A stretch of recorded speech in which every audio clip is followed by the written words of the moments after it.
Alright, so welcome back again. In this wonderful and exciting tutorial, I'll be trying to see how to build a very nice service using Async in Django and then Django REST framework. So let's start with the basics and then we move on to the advanced aspect, right? So by the end of this tutorial, I'll be trying to see how to build a service in which we have an internal API, which is a proxy or acting like a proxy API, a form of an aggregator, in which users call this application, this API, and this API serves as a proxy API and calls an external API, right? So you see how to do that in a synchronous way and then in an async way.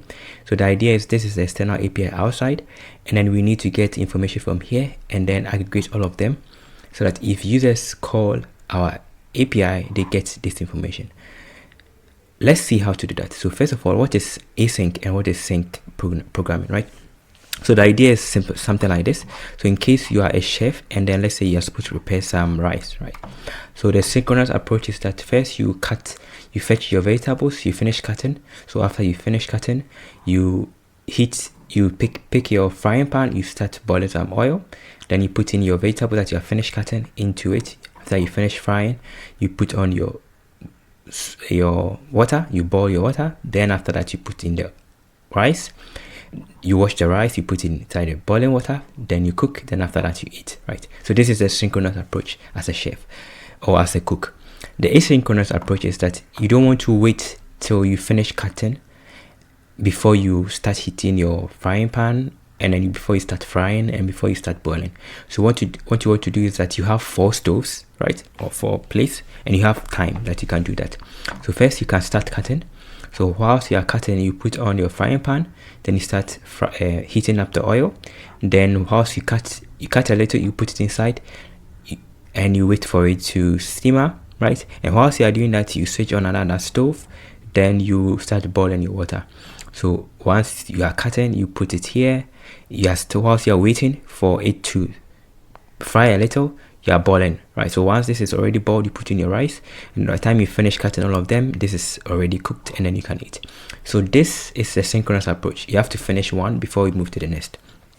Async is that you start cutting but you don't finish, but whilst you are not finishing and you are waiting, you put on your frying pan. Whilst it's steaming, you go back to cutting and then you put it back and then you boil your water, right? So this is useful for doing multiple things at once in a shorter time, and this is you have to finish one after the other. So in this case, it is an IO bound activity.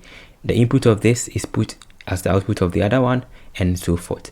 So the same way, so if it is an IO bound input output bound task, you can easily do it in an async way, right? So let's see how to do that. So we'll be trying to build a simple service in Django. We do the basics and then we move on to Django. I'll go back again to our workspace here. So this is our workspace. I've activated my virtual environment and then we'll be using some libraries. So the libraries we'll be using pip install Aiohttp and then request, right? There is also another library called HTTPS we can also use to do the same thing. So these are the libraries we're using. And then I will open my workspace here with VS Code. So I have my async synchronous function and then async function. So we want to call an external endpoint. So let's import request and then I'm going to import time, right? Then for the time, I'm just going to call it as, let's say, my end time, my start time.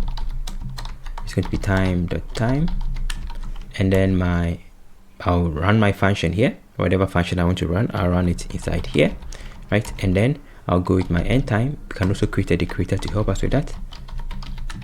And then I'll do my duration, which is going to be my time, right?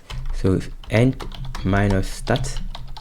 Then I can just print the duration to see the duration, right? So duration is going to be my duration, seconds. And then this we can make it like string, right? So let's go and work on our main function. So what we want to do is that we can just come down here and then let's create our function to fetch the data from an endpoint. So data sync, and then this will take in some query, right? Take in some basic query, and then I want to pass in my query that I want to fetch. So we are calling an external endpoint, which the external endpoint takes some time, so it may affect the entire thing we are doing. So this external endpoint is like this external endpoint you are calling, this one, right? It takes some time, right? So we want to still save us some time. So that's the external endpoint you are calling, and then I'm going to go back here and create my URL, which is going to be my f string, and I'll call it as domain URL. Then I'll pass in the query, right, to build a query. Then I can just use request to return the response. So we can just simply do return request dot get, and I'll pass in my URL. Then it's going to come as a JSON, right? You can also use, let's say, exceptions to help us with that. If there is responses to, you can do something like if you can just do this. You can simply do something like this to make it better. So response is going to this, take off this. So if the response is status code is equal to 200, right? Then you just return something. So I want to return my response.json, right? Else you just return the error that you want to show, right? So this is our function that I've created, which is a synchronous function, and we are using request, which works synchronously. So how do we use this function? So I can just come down here, inside my, here I'll create my def.main function, and this function will go with my list of my queries, right? So I want to fetch something like AI and something like machine learning. Machine learning is the senior brother. Okay, and then I'll just go with my result because I want to append all the results into it, and I'll just say for my query, in my queries, I want to call all of them. So fetch data sync, I'll pass in the query, whatever the query is, and then when the results come, I want to append it to my results that append. Right, you notice that this, we can make it as a one-liner, right, just to make it easy for everybody, and then I'll print the entire result just to see it. So we are calling this function synchronously, right? We are looping through them, and then we fetch it. So once to first call this, once it's finished, it will put it here, just like inside our diagram here. So once we finish, we put it here. Once we finish, we put it here, right? Same thing. So let's run this here. I'm going to go back here, and I want to run this one here. So we are running my sync function. So whilst it's running to fetch the data, hopefully everything is correct. Right, let's go back and do the same for the async. So for the async, we are going to also import time, and then we are no more going to use request. We can use HTTPS, or we can use Aiohttp, right? So both of them are good. And then just as we did here, so I will just copy the same thing here to save us time, right? I copy the same thing, and then we will write a simple function to do the same thing we did above, right? So the function is going to be an async function. So first we will get our, we also need to import async IO, right? So this is the external endpoint you are calling, and then I'll create my function. And the rule for async is that we should always have an async term and an await term, right? And then async io.run, right? So these are always the three rules. You should have an async function, you should have an awaitable, and then you should use this one to run it, right? Okay, so let's see how to do that. So I'll call my function async def, and this function is going to be my fetch data async, right? And this function will take in my query, and then because we are using async IO to help us with our synchronous, I'll just get my session here. Then I will just create my URL. So the URL as we did here is the same thing here, nothing changes. We're just doing the same thing here. I'll copy this, and then we will paste it here, right? And once we have gotten our query, we'll just go with my async with context. I will get my session, and I'll go with get, which is similar to the request. Then I'll pass in my query, right? And then I'll pass in not the query but the URL as a response.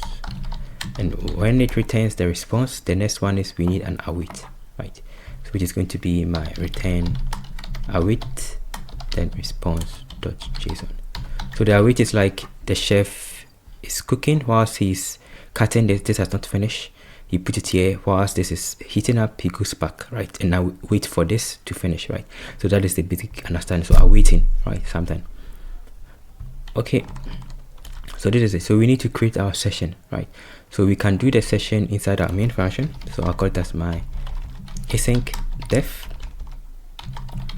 main, and then here I will create my session, right? So async with my async IO, or not async IO but my Aiottp dot we need the client session as session, right? Because that's what we pass in there. And then I'll just specify my queries, the same thing we did. So we need AI and then we need machine learning. Then we do the same thing. So we can say that this is going to be my task, right? We can do something like this. We can still do the same thing we did, right? We have it here. So we can say my result is going to be here as a list like this. And then we can do for query in my queries, right? Then we can just do the same thing we did. We will just create my async io.create. So the create task means that, okay, it's the same as ensure future, right? So we have ensure future, that's the old syntax, and then we have the create task, right? So this is going to create a task, put it inside the right loop, schedule the execution of the coroutine object in a spawn task. It's going to return a task object. So I'll pass in my function, which is my fetch data. It takes in the query and then it takes in the session, right? Perfect. So this is going to do it for all of them, and then whatever the result is going to come, we can now append that result here. So we can just go with my, let's call this one as instead of result here, we can call it as task. So we need multiple tasks, and I'll just go with my tasks, right? Dot append. I'm appending it here into this one here, right? So we get it, we append it straight away, or we can simply do this option here. So I'll go to tasks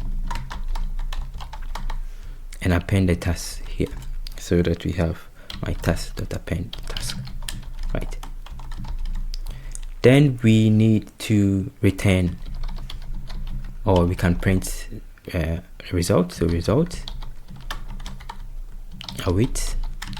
Then I'll pass in my all the tasks that I've gotten. So I create all the tasks here and then I pass it back here, right? So await async io.gather all the tasks that I've done,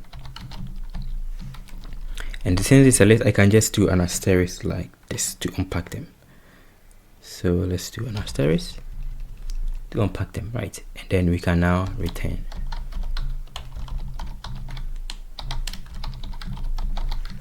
So based on how we have created this function, right, it can be slow, because first we have a list we are looping through, we have another list, and then we loop through, we append, and then we gather, right? So this can be a little bit slow based on how we are doing it, but let's see how it works.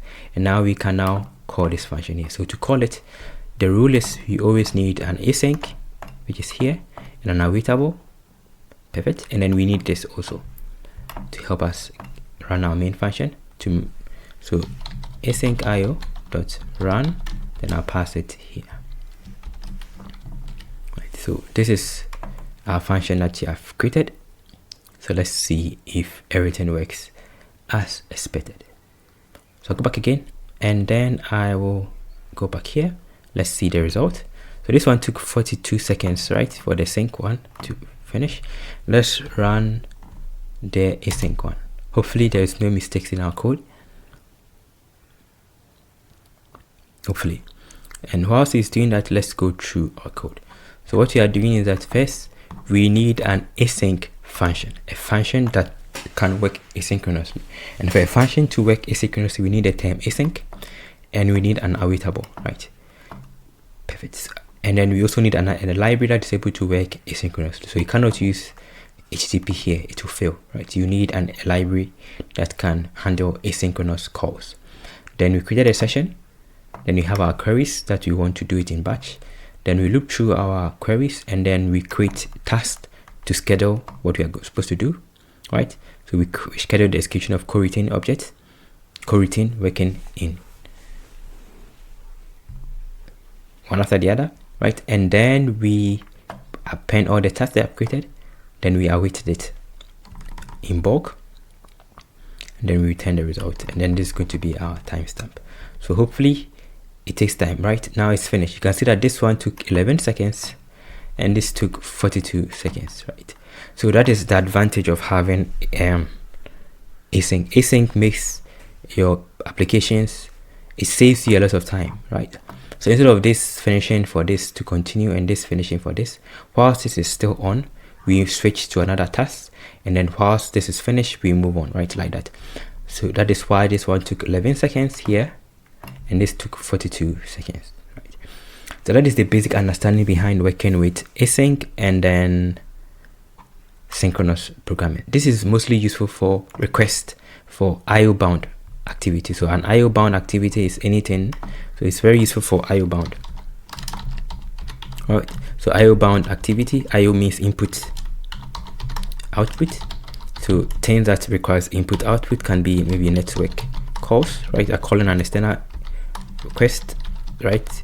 Calling an API, so external API call, right? Something like that. Or maybe file system, right? File system, you're writing something to, so you write or read from, let's say, from this, right? So this is still IO bound. So if it's IO bound, you can, since you have input and output, you can send the input and then start doing some stuff, right? Perfect. So this is very useful. Async is useful for IO bound, and then we can have threading for CPU bound stuff, which we'll not do today. So that is the basic overview of how to work with async and synchronous. So synchronous, we are using request, which is very simple. Most of the code you write is mostly synchronous, and then async is something like this. Okay, so thank you for watching the tutorial. So see you in the next session, in which we try and apply this same concept to build our application in Django. See you another time.